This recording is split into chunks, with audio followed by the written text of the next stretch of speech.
చిన్నగా కూర్చుని కీర్తన గ్రంథము 103వ కీర్తన వాటి పక్కలకు వచ్చినాం మనం. అటు వెళ్ళమ్మా, అటు వెళ్ళి వాళ్ళ మొక్కలు వచ్చి ఇంకా చూపించామయ్యా, కొంచెం చూపించు, పొజిషన్ నీట్గా చెట్లు గోడలు కాకుండా 103వ కీర్తన 1 వచ్చిన చూస్తున్నాం. అమ్మగారు చదవండి అమ్మా, దేవుడు మీకు చదవాలనిపిస్తే ఖచ్చితంగా అందరూ చదవండి.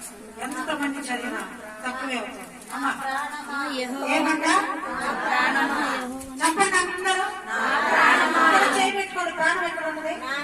మా ప్రాణమా యెహోవాను సన్నతించుము. పలకండి. ఆయన పరిశుద్ధ నామమును నా ప్రాణమా సన్నతించుము.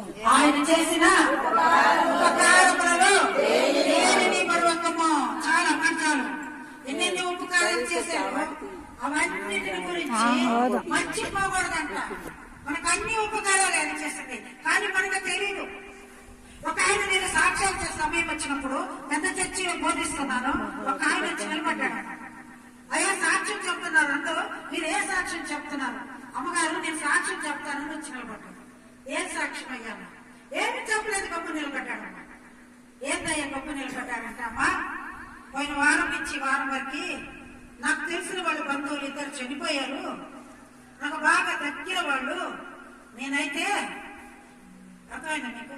నేనైతే బ్రతికే ఉన్నాను కనుక ఇదే నా సాక్ష్యము. చప్పట్లు కొట్టండి.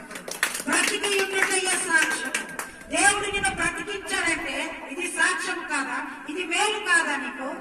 దావీదు మహారాజు చెప్తున్నాడు, గుండెలపై చేసుకొని, నా ప్రాణమా యెహోవాను సన్నతించుము, నా అంతరంగముల సమస్తమా.